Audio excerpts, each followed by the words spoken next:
नमस्कार, मैं हूं पंकज सक्सेना। आप देख रहे हैं हमारा खास प्रोग्राम खास मुलाकात में। हम इस प्रोग्राम के अंदर किसी नई शख्सियत से आपकी मुलाकात कराते हैं। आज है हमारे साथ समाजवादी पार्टी के प्रदेश प्रभारी मतीन सिद्दीकी, जो पिछले कई सालों से राजनीतिक दौर से गुजरे हैं और कई राजनीतिक पार्टियों में सक्रिय थे, सेवा देते हैं। आज जो है समाजवादी पार्टी की सेवा कर रहे हैं। मतीन भाई, बहुत बहुत स्वागत है आपका हमारे इस चैनल में। मतीन, सबसे पहले जानना चाहेंगे, मतीन सिद्दीकी का हल्द्वानी के अंदर एक वजूद था जहाँ मतीन सिद्दीकी निकलते थे, खजूम रोडों पे निकलता, जिसको लेकर प्रशासन भी थर्राता था। लेकिन आज मतीन सिद्दीकी का वजूद खत्म होता क्यों दिखाई दे रहा है? नहीं, ऐसा नहीं है कि प्रशासन कहीं थर्राता था। ये लोगों की मोहब्बत थी और लोगों को इस बात का एहसास था कि जो उनके काम आता था लोग उसके पीछे चलते। कुछ लोगों को गुमराही हुई, लोगों ने दूसरे लोगों के पीछे जाना शुरू किया। आज वही जनता मायूस है कि जितने भी जनप्रतिनिधियों के पीछे वो गए, उन्होंने उन्हें निराशी किया है। और आज हल्द्वानी की जनता खासतौर से अपने आप को ठगा महसूस कर रही है, क्योंकि उनका कोई जनप्रतिनिधि नहीं है जो उनकी समस्याओं की आवाज उठा सके, उनके हकों की लड़ाई लड़ सके, उनके साथ कंधे से कंधा मिलाकर चल सके। तो इसलिए ऐसा नहीं कि अब्दुल मतीन सिद्दीकी का अपना कोई वजूद था, वही वजूद था कि यहाँ की जनता अब्दुल मतीन सिद्दीकी के साथ थी। और आज फिर हल्द्वानी की जनता एक बार फिर इसी आस पर बैठी है कि एक बार अब्दुल मतीन सिद्दीकी को निकलकर बाहर आना चाहिए, क्योंकि जितने भी जनप्रतिनिधि अब तक रहे हैं सबसे वो पूरी तरह ऊब चुकी है, मायूस हो चुकी है और निराश है उनसे, और उनसे पीछा छुड़ाना चाहती है। मतीन भाई, जब आप समाजवादी पार्टी में थे, क्या कारण रहा या समाजवादी पार्टी छोड़ के आपने कांग्रेस में वहां शामिल हुए? डॉक्टर इंदिरा देश ने आपको पद भी दिलाया था, आपको सदस्यता दिलाई थी, तो क्या रीजन है? समाजवादी पार्टी में तो अपने आप के में वजूद था। नहीं, ठीक है, देखिए उस टाइम के कुछ हालात ऐसे थे कि तमाम लोगों की एक आवाज यही उठती थी कि हमारी वजह से कांग्रेस यहाँ हार जाती है। तो सब लोगों को एक परेशानी ये होती थी कि भारतीय जनता पार्टी को जिताने में इनका सहयोग रहता है। तो हमने, चलो बहुत सारे लोग हमारे सहयोगी थे, उनका भी मानना ये था कि ये ठप्पा हटना चाहिए। तो हमें थोड़ा सा लगा कि कांग्रेस ने भी हमसे बहुत सारे वादे किए उस टाइम, लेकिन कांग्रेस अपने वादों पर कहीं खरी नहीं उतरी। और हमने वही जनहित में लोगों ने जो बातें रखी थी, कांग्रेस ज्वाइन की थी, लेकिन कांग्रेस ने हमेशा जो धोखा देने का काम किया वही हमारे साथ भी किया। तो फिर मजबूर होकर हमें कांग्रेस का साथ छोड़ना। कांग्रेस, आप कह रहे हैं कांग्रेस हमेशा अनदेखी करती है, धोखा देती है, उसके बाद भी अधिकांश वोट जो मुस्लिम समुदाय का वोट कांग्रेस को ही पड़ता है। बनभूलपुरा एक बहुमूल्य क्षेत्र कहलाता है जहां पर जो है हल्द्वानी विधानसभा का पूरा मतदान फेरबदल हो जाता है। तो फिर कांग्रेस को ही आपने ज्वाइन क्यों किया? आपने समाजवादी पार्टी थी, उसका वजूद क्यों नहीं आगे बढ़ाया? मैंने देखिए, निश्चित रूप से ऐसा नहीं है। 2013 का मेयर का चुनाव मैंने लड़ा, किन परिस्थितियों में मैं नहीं कहता कि मैं चुनाव हराया गया। उसके बाद 2007 में भी, उससे पहले जो चुनाव मैंने विधानसभा का लड़ा वो भी बहुत करीबी से चुनाव में हारा था। 12 के चुनाव में जो स्थिति बनी थी वो सब लोगों के सामने है। 16 में हम लोगों ने कांग्रेस ज्वाइन कर ली थी। 17 में अगर इंदिरा देश जी अगर आज हमारे बीच नहीं है, जीती है, तो इसका कहीं श्रेय जो जाता है कहीं ना कहीं हमें ही जाता है। उसके बाद जो उन्होंने वादे हमसे किए थे वो वादे पूरे नहीं किए गए।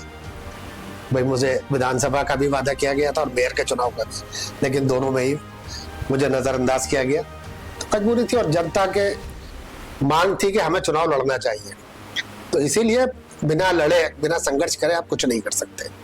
तो चुनाव एक ऐसी चीज है जिससे आप जनता के बीच रहते हैं, जनता की समस्याएं समझते हैं और जनता की समस्याओं के लिए आवाज उठाते हैं। मतलब में लोगों का एक सवाल होता है, जनता का एक सवाल रहता है कि हर नेता, हर जो वरिष्ठ नेता है या किसी भी राष्ट्रीय पार्टी दल को बदलता है तो जनता के साथ विश्वास नहीं होता है, चाहे भारतीय जनता पार्टी हो, चाहे समाजवादी पार्टी हो, चाहे कांग्रेस हो।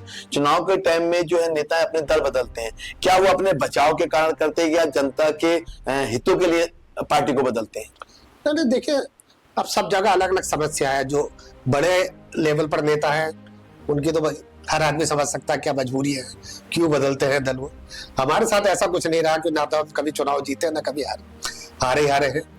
उसके अलावा भी जो रहा है कि हमने कोई ऐसा नंबर 2 नंबर 3 का काम कभी नहीं किया, हमेशा जनता से जुड़े रहे। जनता की लड़ाई हम लोगों ने ईमानदारी के साथ लड़ी है और आगे भी उम्मीद है कि आगे भी ईमानदारी से जनता की लड़ाई लड़ेंगे। सर, हल्द्वानी के विधायक सुमित हृदय कांग्रेस के हैं, आपके परिचित भी रहे, आपने वहाँ कांग्रेस की भी सेवा की है। तो क्या आरोप लगता है कि सुमित हृदय हल्द्वानी के जो बनभूलपुरा क्षेत्र जिन्होंने जिताया वहां नहीं आते?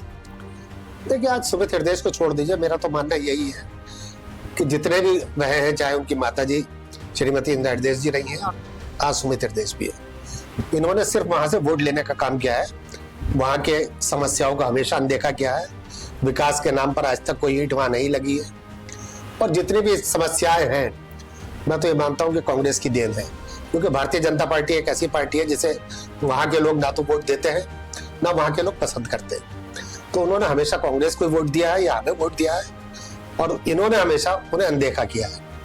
आज जितनी भी समस्याएं वहां खड़ी है, चाहे ये रेलवे का इतना बड़ा प्रकरण चल रहा है, 5000 मकानों में टूटने के आज कगार पर है, सुप्रीम कोर्ट का जो भी आदेश आएगा उसके बाद इसका समाधान होगा, जो भी होगा। लेकिन वो भी देन 2016 में, पहले जहां 29 एकड़ की बात रेलवे करती थी, 2016 में कांग्रेस की सरकार थी, और इन्हीं श्रीमती इंदिरा हृदय जी के समर्थन से लाइन नंबर 17 में डिमार्केशन कर दिया गया, वहां खंबे गाड़ दिए गए, और उस 29 एकड़ का 79 एकड़ कर दिया गया। तो ये सब कुछ सिर्फ इसलिए किया गया था कि लोगों को यहाँ से डराते रहो, इनके वोट लेते रहो, इनका सिर सहलाते रहो। लेकिन आज समस्या इतनी विकराल हो गई है कि लोगों को छत छिनने का डर है, लोग परेशान है कि हमारे बच्चों का क्या होगा। तमाम स्कूली बच्चे हैं, काम वाले लोग हैं, मजदूर हैं, और 100 साल से बाहर रह रहे हैं, उन्हें अपने घर छिनने का डर है। तो आज उनकी बात करने वाला कोई नहीं है, ना सुमित हृदय जी बात करते हैं उनकी, ना इंदिरा हृदय जी बात उन्होंने कभी बात की।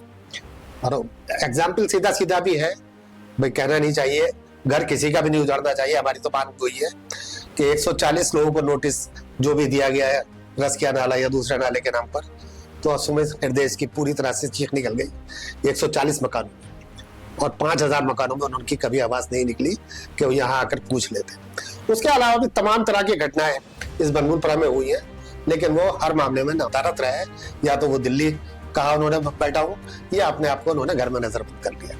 लेकिन देखने में तो मिल रहा है, सोशल मीडिया चलते कि बनबुलपुरा में दिखाए जाते हैं, और इतनी बड़ी बात आपने की, 400 घर के टूटने का है, सुमित हृदय खुद 400 घरों का टूटने का आया है, तो नसके नाला पे तो सुमित हृदय खुद मैदान पे है, और 5000 जो है बनबुलपुरा पे जो घर टूटने का रेलवे को लेकर, उस पर सुमित हृदय कोई प्रतिक्रिया नहीं है, लेकिन वोट में फिर भी कांग्रेस को देती है।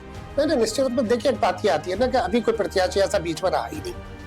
ये तो तय है कि लोगों को इस बात का एहसास अब होने लगा है कि हम लोग चुनाव कभी नहीं जीते, वो बात ठीक है, लेकिन 20,000 22,000 वोट जब हमें दिए हैं, तो जनता की आवाज एक मजबूत रही है, और हमने सारी लड़ाई भले ही सड़क पर लड़ी है, मजबूती के साथ लड़ी है, और जनता को उस बात का एहसास है कि आज हमारी बात करने वाला कोई नहीं है। तो आज जनता इस बात के लिए तैयार बैठी है। आज ये चुनाव करा के देख ले, निश्चित रूप से हार जीत तो सब ऊपर वाले के हाथ में है, लेकिन कांग्रेस का यहाँ से जमानत बचानी भारी हो जाएगी। हाँ, तो कौधी के हल्द्वानी की बात करें, उत्तराखंड की बात करें, कांग्रेस और बीजेपी ने जब से उत्तराखंड का राज किया, समाजवादी पार्टी आगे क्यों नहीं बढ़ पाती? क्या कारण है समाज, जबकि यूपी के अंदर अखिलेश यादव का अपना जिता, आप काफी करीबी अखिलेश यादव के माने जाते हैं, तो उत्तराखंड में क्या रीजन है कि उत्तराखंड में सीटें नहीं आ पाती? देखिए, अभी तक हमारे जो स्थानीय प्रदेश का संगठन रहा है, उसमें कहीं ना कहीं निष्क्रियता रही है, और उस चीज के सुधार के लिए हम लोग कई बार की माननीय अखिलेश जी से बात हो चुकी है। अब हम लोग उतना लंबा चौड़ा तामझाम फैलाने वाले नहीं है कि हमें 70 सीटें लड़नी है। हमने ये मानकर चल रहे हैं कि अब तक जो चुनाव रहे हैं हमारे, जहां भी दूसरे और तीसरे नंबर पर पार्टी रही है, उन्हीं सीटों को हम लोग टारगेट करेंगे, और निश्चित रूप से हमें इस बात की उम्मीद है तो 2027 में कम से कम 5 से 6 सीटें। मतलब आप मानते हैं कि उत्तराखंड के अंदर समाजवादी पार्टी की सरकार नहीं बनेगी? नहीं, सरकार तो हम अभी कहीं नहीं रहे, लेकिन बिना हमारे समर्थन के सरकार नहीं बनेगी, ये बात तय है।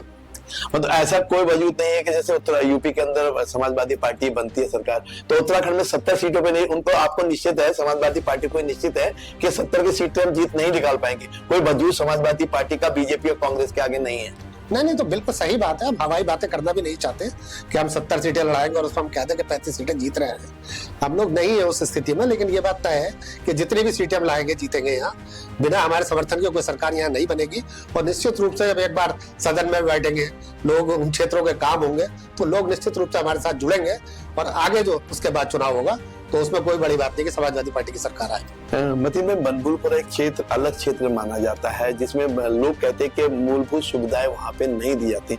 भारतीय जनता पार्टी हो, कांग्रेस का वहां से वजूद रहता है, कांग्रेस के कोई भी प्रत्याशी वहां से जीत हासिल करते हैं, लेकिन भारतीय जनता पार्टी को वोट नहीं देते।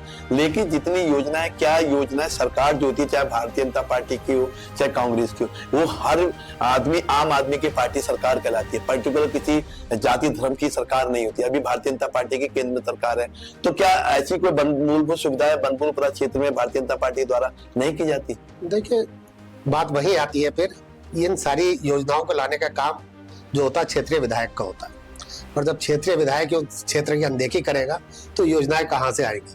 अगर क्षेत्रीय विधायक चाहेगा तो सारी योजनाएं आ सकती है, और जब वो उस क्षेत्र को अनदेखा करेगा तो निश्चित रूप से कोई योजना नहीं आ सकती है। और उसी वजह से कि हम लोग मायूस रहते हैं और तमाम जितनी योजनाएं आती हैं दूसरे क्षेत्रों में चली जाती हैं, विधायक निधि का पैसा दूसरे क्षेत्रों में चला जाता है। और विधायक निधि क्या होती है? हमारा तो मानना यह है कि काम करने वाला व्यक्ति तो ऐसा होता है कि वो किसी भी डिपार्टमेंट से पैसा ला सकता है और अपने क्षेत्र के काम करा सकता है। माननीय नारायण दत्त तिवारी जी इस चीज के लिए एग्जाम्पल है कि वो भले ही किसी भी विभाग में मंत्री रहे हो, यहाँ मुख्यमंत्री रहे हो, कोई भी उनका ओहदा रहा हो, लेकिन उन्होंने जब जब जिस विभाग से चाहा है जो चाहा है लेकर आए हैं, और इस कुमाऊं मंडल का नहीं पूरे उत्तराखंड का जो विकास उन्होंने किया है शायद न पहले कभी हुआ है, और आने वाले समय में भी बहुत मुश्किल से बात है कि जो विकास माननीय तिवारी जी ने किया है वो संभव हुआ।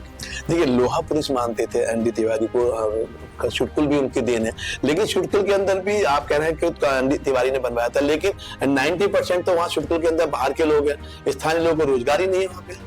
तो यही तो बात है ना, समस्या तो वही स्थानीय जनप्रतिनिधियों की है कि जब यही लोग उस चीज के लिए आवाज नहीं उठाएंगे, भाई हर चीज के लिए सदन है तय करने के लिए, जब सदन में हमारी आवाज नहीं उठेगी, आवाज बुलंद नहीं होगी, हम लोग अपनी बात नहीं रखेंगे, तो जाहिर सी बात है कि कोई चीज किसी चीज पे हम दबाव बना ही नहीं सकते। भैया किसी का मैनेजर बैठा है, सीईओ बैठा है, उसमें हम क्या कर सकते हैं? अब धरना प्रदर्शन जुलूस कर लेंगे, कुछ नहीं, लेकिन सरकार किसी चीज का निर्देश देगी कि इतने % स्थानीय लोगों को आपको रोजगार देना, तो उनका मजबूरी बनेगी, लेकिन वो तभी होगा जब हमारे यहाँ के प्रतिनिधि उसके लिए आवाज उठाएंगे। मतलब में कांग्रेस की यहाँ सरकार थी, कांग्रेस के यहाँ पे मंत्री इंदिरा देश रही, आप भी तब समाजवादी पार्टी, आप कांग्रेस का अधिकांश वोट मुस्लिम वोट कांग्रेस को पड़ा था, तो उसके बाद भी बनपुरपुरा का विकास नहीं हुआ, तब तक कांग्रेस की सरकार थी। नहीं, वही तो हमारा कहना है ना, हम लोगों को तो सिर्फ वोट का एक पॉकेट समझ लिया गया है कि इनकी मजबूरी है वोट देना, भारतीय जनता पार्टी का डर दिखा और इनका वोट लेना।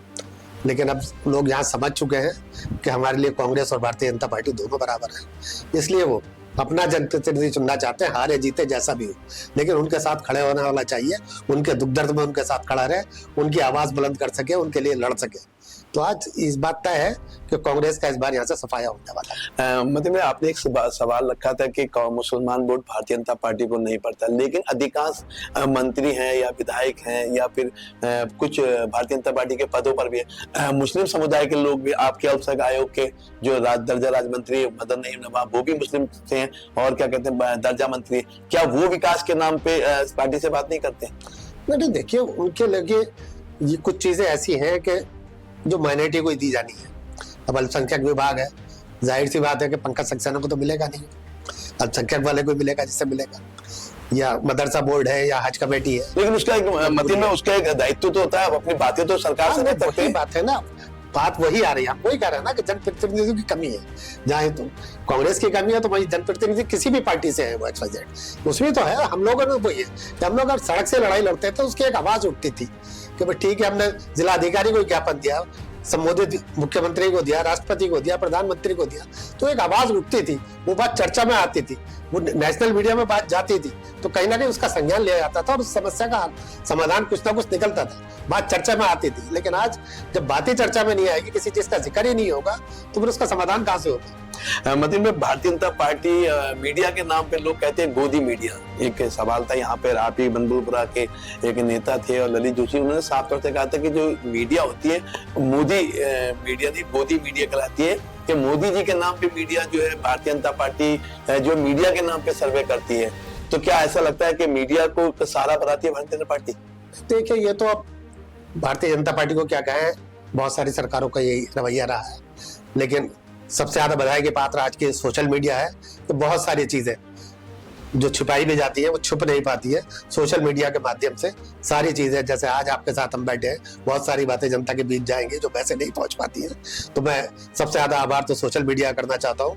बाकी तो वही है कि आज की तारीख में हो वही गया कि कोई भी सरकार रही हो, हर किसी ने अपना अपना हिसाब किताब से मीडिया भी चलाया है, प्रशासन भी चलाया, शासक भी चलाया है।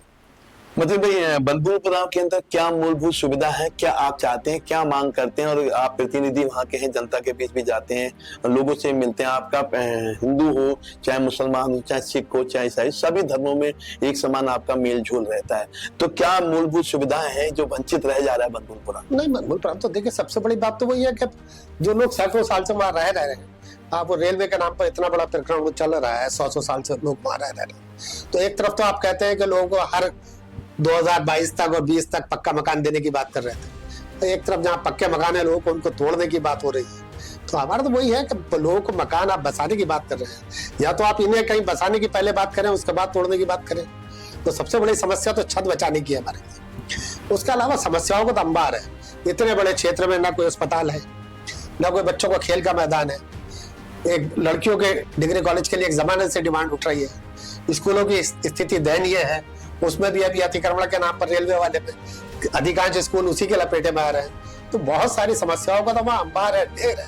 अगर समस्याएं लेकर गिनना शुरू करेंगे तो सुबह से शाम हो जाएगी, समस्याएं खत्म नहीं। मतीन में मेयर का चुनाव हुआ था, आपके समाजवादी पार्टी से शुएब अहमद सिद्दीकी ने नामांकन भरा था और आप भी उस नामांकन प्रक्रिया में साथ में आए थे, लेकिन अचानक ही समीकरण बदल गए। बिना बताए शुएब अहमद ने अपना नाम वापस ले लिया समाजवादी पार्टी से। तो क्या पार्टी के साथ धोखा किया, या कांग्रेस के हित में किया, या भारतीय जनता पार्टी के हित में इतना बड़ा निर्णय बिना बताए, या पार्टी को बताया गया था?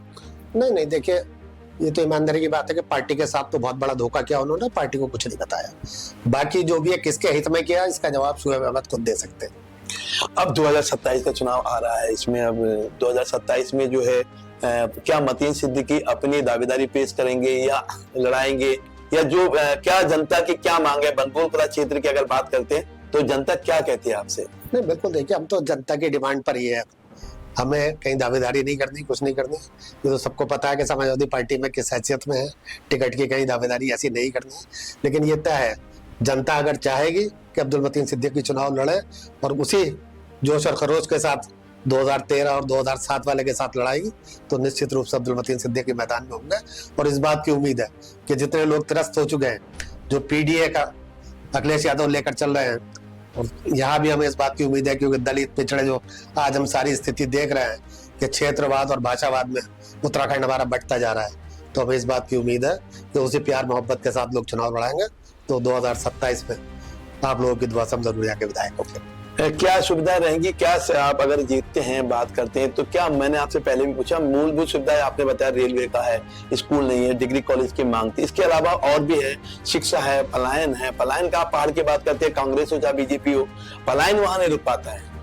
नहीं, देखिए हम लोगों का तो मानना यही है कि बात आपने की, वो लड़ाई हम लड़े रहे हैं। रेलवे वाली सुप्रीम कोर्ट में पेंडिंग है, मेरे नाम से रेट भी है और मैं उसकी पूरी पैरवी कर रहा हूँ। आपने बहुत अच्छी बात की, लेकिन इसमें भी तो राजनीति हो रही है। हर आदमी कह रहा मेरे द्वारा पीआईएल दायर की गई, मैं कह रहा, कांग्रेस कहती है मेरे द्वारा, आप कहते हैं भाजपा कोई साथ नहीं दे, आप कह रहे हैं मेरे द्वारा, शुएब अहमद कहते हैं मेरे द्वारा, और भी बहुत से लोग कह रहे हैं मेरे द्वारा। तो एक इतने लोगों ने क्या है, तो सब राजनीति स्टैंड बंदूकपुरा को ही सारा बना के लोग राजनीति कर रहे हैं। बहुत कंगन को आरसी किया, पढ़े लिखे को फारसी किया। वहाँ रेट देख सकते हैं किसके नाम से है, किसके वकील बहस करते हैं, कौन वहाँ खड़ा होता है। उसके अलावा कहना बेकार है, ढिंढोरा कोई भी पीटता रहे, उसके बाद तो आप 50 पीआईएल उस पर कर दीजिए। लेकिन आज भी सुनवाई अब्दुल मतीन सिद्दीकी की पीआईएल पर होती है और उन्हीं के एडवोकेट वहाँ बहस करते हैं उस पर। आज तक किसी के वकील ने किसी अभी तक भी खड़े होकर नहीं कहा है। मतीन भाई, जैसे बंदूकपुरा का 5,000 मकानों का है, ऐसी रसकिया नाला और ये देवखड़ी नाला में लगभग 400 लोगों को यहाँ पर जो दे दिया। नहीं, बिल्कुल हमारा तो मानना वही है, किसी का भी घर नहीं टूटना चाहिए। हम तो वही कहते हैं, हम तो हर तरह से इसके पक्ष में नहीं है कि लोगों को उजाड़ा जाए, और जिसको उजाड़ने की बात भी हो रही है तो पहले उसके बसाने की बात की जाए, उसके दूसरी रिहाइश तैयार कराई जाए, उसके बाद उसे वहां से हटाया जाए। हम तो इस चीज के फेवर में हमेशा से है, यही से नहीं। आपको याद होगा, यही एक बहुत साल की बात होगी, मेरे ख्याल से 20 साल पुरानी बात होगी। एक वो हाथी वाले पैर के बाबा एक रहते थे, तो मंदिर था एक उनका यहाँ, हनुमान जी के मंदिर कालाडूंगी रोड पर। उस मंदिर को प्रशासन एक बार हटाने आ गया और तमाम शहर के जो पूंजीपति में आपके मंदिर टूट गया, मंदिर को हटा दिया गया वहां से। अब हट गया, मंदिर हटा के चौड़ीकरण में आ गया, मंदिर हटा दिया। उस दौर में खैर फिलहाल मैं वो मेरे पास ही आए थे और तमाम लाला उस टाइम चाहते थे हट जा, क्योंकि बहुत लोगों की बिल्डिंग वहां से ढक रही थी। तो उस टाइम में मैंने ही उसका विरोध किया था, मैं ही वहां आकर खड़ा हुआ था और उस मंदिर को उस बाबा के नाते कि भाई मेरी रोजी रोटी यहीं से चलती है, अकेला। मैंने उस पहले टाइम ही में बोला चुनाव मतीन बिताया करो। सिद्दीकी का जो है हिंदू मुस्लिम सिख ईसाई सभी में मेल जोल है और ये वजूद है, सभी लोग मतीन सिद्दीकी को मानते हैं। लेकिन अब 2027 के चुनाव है, जैसे आपने कहा जनता कहेगी, जनता चाहेगी, तो जो विरोधी किससे टक्कर मानते हैं आप अपनी? भारतीय जनता पार्टी की सरकार है, उसका आरोप लगता है कांग्रेस का ये मशीनों में गड़बड़ करती है चुनाव के टाइम। यहाँ ललित जोशी बैठे थे कि हम आगे, मेयर के चुनाव में हम आगे बढ़ रहे थे, उसके बाद लास्ट चुनाव में पीछे हो गए। लेकिन भारतीय जनता पार्टी का कहना है कि हमारे विकास के द्वारा हमको लोग जनता वोट देते हैं। अब ये तो सबका अपना अपना है। मैंने भी तो कहा था कि जब 2013 का चुनाव मारा कि मैं चुनाव जीत गया था, मुझे हरा दिया। आज ललित कह रहे हैं तो कौन सी बड़ी बात है उसमें? तो उस टाइम कांग्रेस की सरकार थी। तो अब हम आप भी मानते हैं कि भारतीय जनता पार्टी चुनाव के टाइम फिर बदल वो करती तो है? कांग्रेस भी तो वही करती थी, फिर अगर कर रही है तो क्या बुरा? मतलब दोनों ही पार्टी करते हैं, कांग्रेस का समर्थन कर रहे हैं, भाजपा का कर रहे हैं आप? नहीं, मैं समर्थन किसी का नहीं कर रहा हूँ, ये तो करनी भरनी है। मैं आज अच्छा करूंगा तो मेरे साथ अच्छा होगा। आप मानते हैं कांग्रेस भी करती थी, भारतीय जनता पार्टी भी करती ऐसी है, बात है। तो समाजवादी पार्टी स्वच्छ सभी की पार्टी कहलाती है। बिल्कुल साफ सुथरी। अच्छा, तुम अखिलेश यादव उत्तराखंड के दौरे पे क्यों नहीं आते? हल्द्वानी में कोई भी इनकी बड़ी सभा नहीं है, लोगों का ये मानना अगर अखिलेश यादव आते हैं तो शायद कुछ परिवर्तन हो सकता है। आएंगे अखिलेश यादव, ऐसा नहीं कि हल्द्वानी नहीं आए। मेरे ख्याल से जब से अखिलेश यादव मैंने अखिलेश राजनीति में- यादव के आने की बात नहीं की, सभा की बात करी, जनसभा की बात करी। तो जनसभा भी अब 2007 के चुनाव में ताज चौराहे पे बहुत बड़ी जनसभा कर गए थे। ऐसी बात नहीं कि नहीं आए। 2002 वाले चुनाव में भी रामला ग्राउंड में सभा करके गए। ऐसा नहीं कि चुनाव में नहीं आए अखिलेश यादव। नहीं, आपने कहा ताज चौराहे पे, मतलब आप मानते हैं कि मुस्लिम क्षेत्र में ही सभा होगी, जनता के बीच में जैसे नेता आते हैं, क्या बड़ी सभा नहीं की जा सकती? बड़ी सभा थी वो भी 2002 में रामला ग्राउंड में की गई थी, ऐसा नहीं था। और अखिलेश यादव ने की थी, माननीय मुलायम सिंह यादव जी ने भी की थी 2002 में रामला ग्राउंड। अब वही था कि ठीक है सारी चीजें। अब उत्तर प्रदेश का चुनाव साथ में होता है, ये तो तय बात है कि उत्तर प्रदेश बड़ा प्रदेश है और वहां सरकार बनने ना बनने की स्थिति होती है, तो यहाँ के लिए समय कम होता है। लेकिन फिर भी कोशिश रहती है, मेरी तो हर बार कोशिश रही है कि ज्यादातर बुलाए ही। और इस बार भी उम्मीद है कि अब हम लोग कम सीटों पर चुनाव लड़ेंगे, तो हमें उम्मीद है इस बात की कि हम लोग जो मैप बना कर देंगे, जो अपनी डिमांड रखेंगे, उन सीटों पर राष्ट्रीय नेता आएंगे और पार्टी मजबूती से चुनाव लड़ेगी। अच्छा, मतीन भाई जानना चाहेंगे जो हमारे हल्द्वानी विधायक है सुमित जी, कितना विकास किया उन्होंने, अपनी कितनी विकास निधि खर्च की और क्या क्या उन्होंने, कुछ आपको लगता है कि विकास का क्षेत्र यहाँ पे, जैसे वो कहते हैं मैंने सड़कें बनवाई है, ये मेरी माता जी ने किया। इंदिरा हृदय का अपना एक वजूद था, उनके द्वारा सड़कों का विकास था, क्या सुमित देश उस राह पे चल रहे हैं?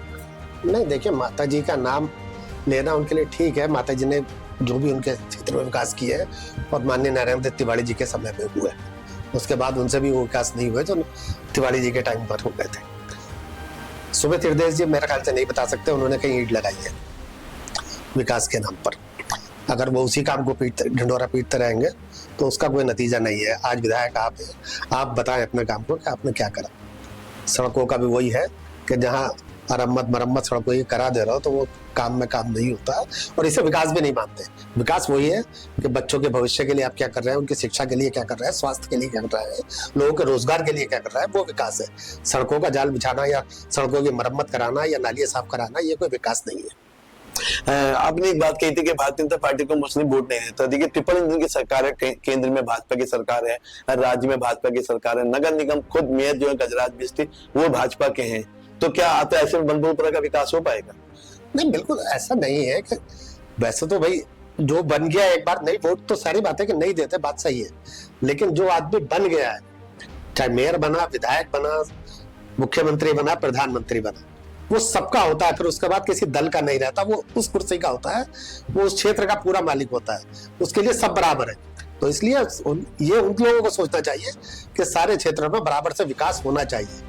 और सुमित हृदय का भी वही है कि भाई अगर उनकी विधानसभा में 40 वार्ड आते हैं तो उन्हें कम से कम 40 वार्डों में बराबर से अपना पैसा लगाना चाहिए, जो भी उनके विकास निधि मिलती है तो उनका बराबर से बंटवारा करके। और कहीं ऐसा होता है कि ज्यादा जरूरत होती है तो 19-20 कहीं हो सकता है, लेकिन ऐसा नहीं कि एक क्षेत्र को आप बिल्कुल अनदेखा करते हैं और दूसरे क्षेत्र में सब लगाते हैं। मदन, कभी ऐसा हुआ है कि आपके क्षेत्र के लोग नगर निगम में गए हैं और उनके जो मेयर हैं या नगर निगम प्रशासन है, भाजपा प्रशासन, उनको जो शिकायत थी उनको अनदेखा किया गया? ऐसा कुछ समस्या आपने सुनी है? नहीं, ऐसा नहीं है। जब जनप्रतिनिधि जितने भी गए हैं, हमारे पार्षद रहे हैं पिछले भी जोगिंदर के टाइम में भी, लेकिन वो ये जब आप आवाज उठाओगे, अपनी समस्या लेकर जाओ, तभी समाधान होगा।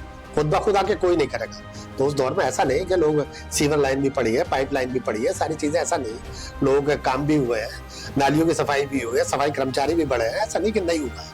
तो ऐसा नहीं कि जब आप आवाज उठाएंगे तो बात वही है ना, मैंने कहा जनप्रतिनिधि आवाज उठाएगा कि बेचारे पार्षद है, ये अपने वार्ड की तो आवाज उठा सकते हैं, ये अपनी आवाज उठा रहे हैं, उतना इन्होंने काम करा लिया अपना। बड़े हैं, विधायक हैं, मेयर है, वो नहीं उठा रहे अपने क्षेत्र की, नहीं हो रहा काम।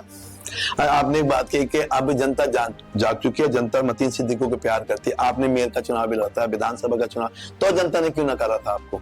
नहीं, कहा नकारा, जितना उनके बस का था। अब वो तो बात वही आ रही है ना कि भाग्य में नहीं था मेरे। अब 2013 में कौन कह रहा था मैं हार गया चुनाव? सारी चीजें थी, उसके बाद चुनाव में हरा दिया गया।